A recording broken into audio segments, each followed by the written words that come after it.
Pertama-tama kita berangkat dari live stream shopping. Apa sih itu sebenarnya live stream shopping gitu ya? Kalau tadi Agnes fokus ke TikTok, kalau aku lebih ke general dulu nih. Live stream shopping itu apa gitu ya? Jadi live stream shopping itu sebenarnya kombinasi dari entertainment dengan kemampuan untuk customer bisa melakukan pembelian gitu ya.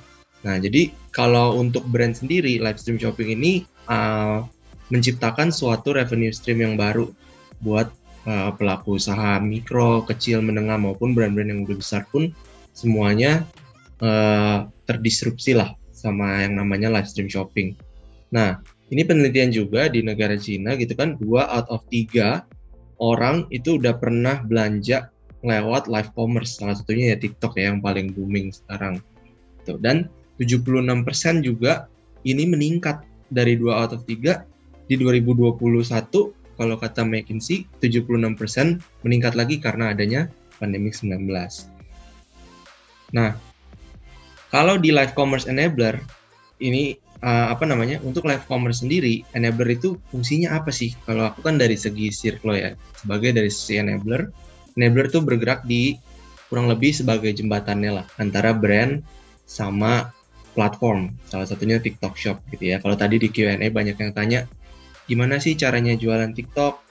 Atau misalnya masih ada yang belum familiar dan bingung juga mau mulai belajar dari mana. Nah, enabler ini udah khususnya Circlo, kita udah berpengalaman untuk handle brand dari yang brand baru emerging sampai brand yang sudah multinasional yang tadi disebut sama Herlan gitu kan. Jadi dari segi expertise, Circlo udah punya lah, udah melakukan lah A/B testing yang diperlukan untuk perusahaan-perusahaan atau brand-brand bisa penetrasi ke TikTok Shop gitu ya.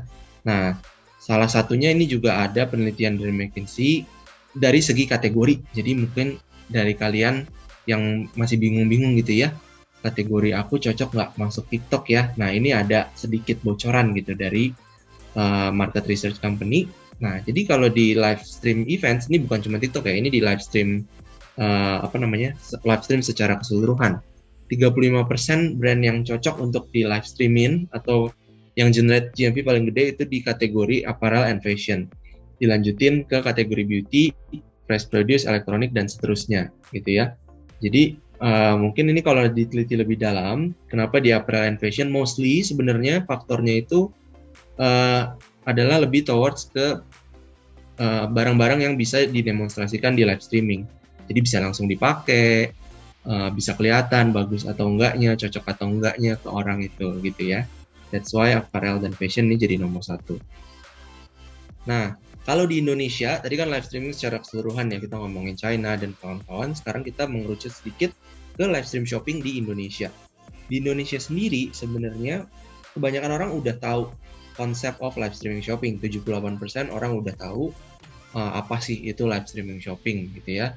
Nah, kenapa mereka juga prefer untuk bisa belanja di live streaming, karena mereka juga mau ada faktor saving time and money.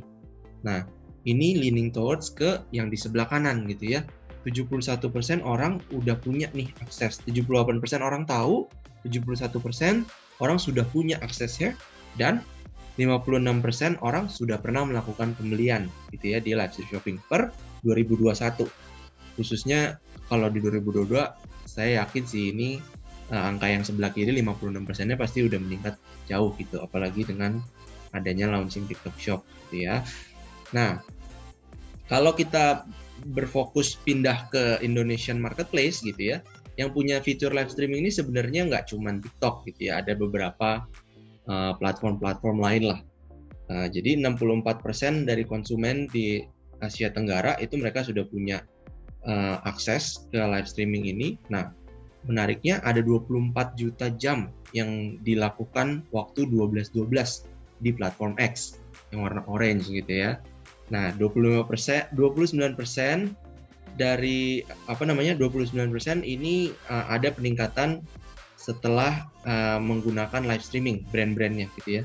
Kalau tadi kan Agnes cerita yang Infinix, Realme itu yang yang sukses story gitu. Tapi ternyata saya bisa bilang kalau dari research yang kita punya gitu ya, failure story-nya mungkin nggak ada karena on average semuanya naik gitu 29%. Nah, memang dari semua marketplace yang ada gambarnya gitu kan di sini TikTok itu masih yang paling besar. That's why memang kita lihat kecenderungannya untuk live stream shopping, brand-brand dari yang kecil sampai yang besar pun kalau datang ke Circlo, Pak Dilan, saya mau jualannya live, saya mau fokus di live streaming nih, bisa bantu saya konekin ke TikTok nggak gitu. Pasti kiblatnya ke TikTok sekarang. Apa sih pentingnya sebenarnya live commerce untuk konsumen ya? Kalau kita bicara dari segi konsumen, live commerce ini enables us untuk menunggangi lah ya adanya COVID. Masih belum terlambat kok gitu. Kita masih lihat growth-nya masih tinggi gitu ya. Karena research juga ngomong customer yang melakukan pembelian pertama during pandemi di 2019 atau 2020, lebih dari setengah atau majority itu bilang mereka akan tetap belanja online. Jadi belanja online-nya pertama waktu pandemi, tapi after pandemi kalau udah nggak ada COVID lagi, kalian akan balik ke offline nggak? Iya, tapi online-nya juga tetap akan belanja gitu ya. Jadi the potential masih di sana, kompetisi juga makin lama makin fierce, tapi as enabler kita juga makin lama makin banyak knowledge. Jadi kalau misalnya butuh untuk catch up soon di bidang-bidang yang seperti live commerce, dan kalian bisa mungkin consider untuk pakai jasanya Circle Commerce gitu ya. Nah, nomor 2, ini grabbing more attention juga untuk new generation customer. Jadi salah satu yang brand incer itu juga dari segi awareness, karena dari sisi traffic, TikTok itu bisa dibilang trafficnya lebih tinggi daripada marketplace konvensional yang lain dalam aspek live streaming ya.